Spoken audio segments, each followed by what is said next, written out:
Abuztuaren hasieran eten zen Laudioko udalbiltegiaren jarduna. Ordutik hona itzita egonda azpiegitura eta soka luzea ekarri du gaiak. Atzoko udalosoko bilkuraren puntu nagusia izan zen.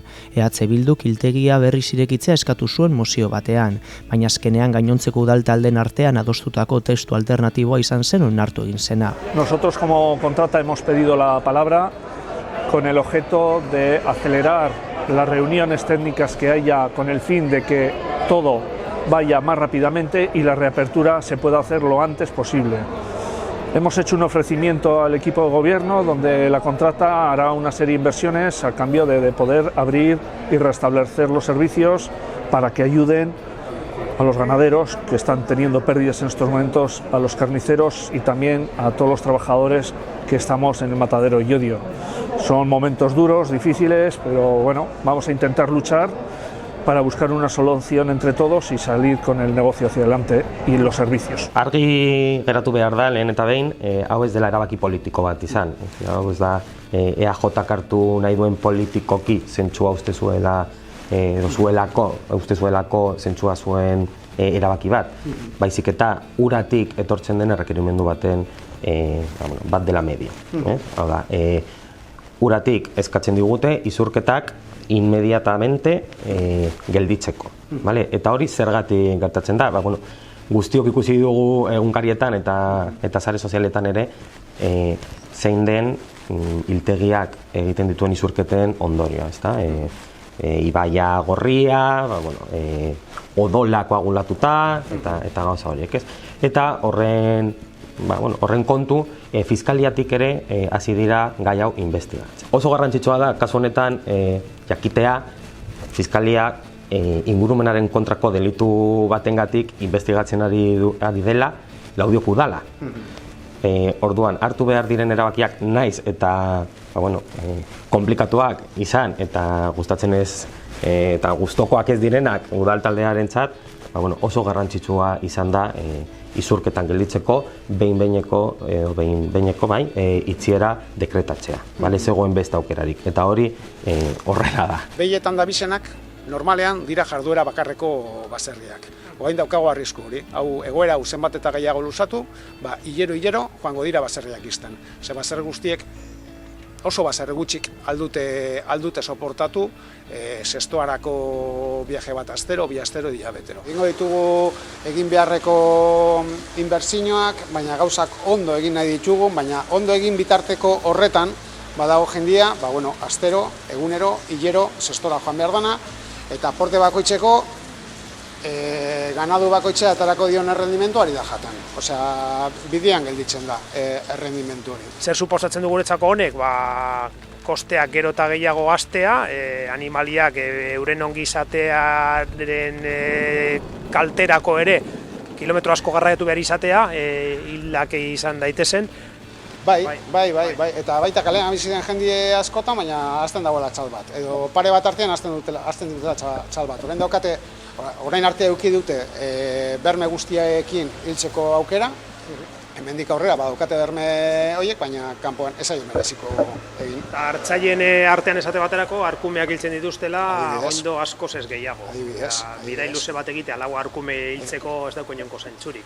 Beraz, askok ere buelta ematen beharko diote buruari, ez? Que la repercusión que tiene para todos los laudiotarras es bastante importante. No solo son unos pocos ganaderos que tienen ganaderías en el propio Llodio y bajan sus animales al servicio del matadero. Hay muchos ganaderos que tienen sus explotaciones fuera del municipio, que también usan el matadero, y sobre todo los carniceros que pueden perder esos clientes, que son muchos, son más de 1000 clientes, donde les compran la carne que es de nuestros baserritarras y de los alrededores. Hay que luchar también por esos carniceros y esos ganaderos. Por lo tanto, es importante restablecer el servicio del matadero. Mobilizatzeari ekin diote abeltzainek, kotze eta traktore karabana jendetzu egin zuten iragan ostiralean herriko erdigunean barrena, baserritar eguna zela probestuta. Nik uste dut hori esentxortatik oso baikorra izan dela. Jendea zela mobilizatu egin den, ikusi egin da hiltegia gure eredurako eta gure baserritarako klabea dana, eta jendeak hori oso ondo ulertzen du. Hiltegi barik desagertzera goaz. Hemen egin den lehenengoko gauza izan da hiltegia itxi eta gero ikusiko dugu, gerokoak. Eta horregatik gaude, ez gaude, alde batetik gaude apurbet erreta, eta bestetik ez dakigu ondo zertan edo zenan lagundu behar dugun egoera oneri buelta emoteko. Egia da, partxeak jarri aldirela. Baina ez dira 33.000koak, dira 33.000koak gehi odolaren garraiokoa, eta horrek zenbateko oso garrantzitsua dauka, bale? Odola, ez bota zuzenki errekara, baizik eta bainera batzuetan edo foso batean jasotzen da, zurgatzen da, eta jartzen da tanke batzuetan, eta tanke horiek Burgosera eramaten dira enpresa batera, odola tratatzean espezializatuta dagoena. Hondakin hauek ezin direlako leku edonongo lekuan tratatu. Gainera, soluzio hori partxe bat da, partxe bat baino ez da. Eta ez ditu izuerketak 100%ean ekidituko. Beraz, Fiskaliak investigatzen ari den ingurumenaren kontrako delitua, oraindik bertan egongo zen. Laudioko hiltegia badala Bizkaia eta Araba osoan daukagun hiltegi bakarra, eta hori kentzen badigute hondamendia oso handia izango litzateke, ez? Karo, pasatzen den egun bakoitzean guk ere jaten emon behar diogu gure familiari, eta guk behar duguna da zerbitzua egunero jadanik zabalik eukitzea. Hiltegiak dituen arazoak estrukturalak dira, ez da EH Bilduk egon delako eta gero EAJak etorri delako eta orain daude arazoak. Ez, arazo estruktural batzuk, asko ditu, eta orduan ez zara behin eta berriz inbertitzen eta gauzakera berritzen, egoera honetara heldu gara. Ikusten ari garela, inbertsio ezberdinak egin behar direla. Ez bakarrik ja izurketen inguru, baizik eta hiltegiko instalazioen mantenimendua eta egoera honean egoteko instalazio bat izateko. Partxe hori, egin dezakegu, baina gure ustez, edo udal talde honen ustez, hartu behar diren erabakiak ez dira partxeak izan behar, baizik eta iraunkorrak eta barduratsuak Laudioko herritar guztientzat. Gure ikuspuntutik asko zerrazagoa zen, hiltegi behar guk zabalik orain. Partxe bat badela, baina partxe hori pertsona jakin bati igual solucionatzen dio bizimodua. Eta gerokoak ez dugu esaten egin behar ez direnek, baina egingo dira, kongo gara egiten, baina hiltegia sarratu barik. Berrikuntza egin beharko direla eta agian horren kudeaketa ere udaletxetik haratago joan beharko duela, dinot. Beste eragile batzuk agian sartu beharko direla eta gu eskualde mailan algi daukagu, zerbitzu hori agian partekatu beharko genukela danon artean. Baina behar dugun lehenengoko gauza da hiltegia zabaltzea. Zabalik egonda gero jesarriko gara, eta hitz egingo dugu hitz egin behar dan edozer gauzari buruz. Bai ekonomiari buruz, bai egiteko moduei buruz, bai gestioari buruz, bai edozer nahi dugun dana guztiari buruz, ez? Gu oraintxe bertan behar ditugu bi txosten. Lehen txostena da ingenieriako enpresa batek egiten ari den txosten bat, izurketaren eta bakarrik izurketen inguru zein inbertsio egin behar diren. Hori da, la famosa cifra de 380.000 edo. Baina beste aldetik dago osasun zaila. Osasun zailak hiltegia ixterakoan berriro irekitzeko inbertsio batzuk eskatuko ditu. Ez da inbertsioak egin behar direla itxi dugulako, inbertsioak egin behar ziren. Eta 2011tik ja genekien egin behar zirela. Baina orain, izteko inbertsio minimo batzuk egin beharko dira. Txosten horiek ditugunean, ja ikusi ahal izango dugu zer da benetan egin behar duguna. Momentu honetan, badakigu defizientzia batzuk daudela instalazioetan, baina priorizatu behar ditugu. Zeintzuk dira nahitaezkoak berriro irekitzeko hiltegia eta jarduera berreskuratzeko, eta zeintzuk hurrengo urteetan zehar egin ahal ditugu. Eta orduan, hori daukagunean, bada erabaki bat hartuko dugunean. Baina esaten denean, erreka bizirik. Zer da erreka bizirik? Nik erreka bizirik nahi dut, baina izurketari gabe.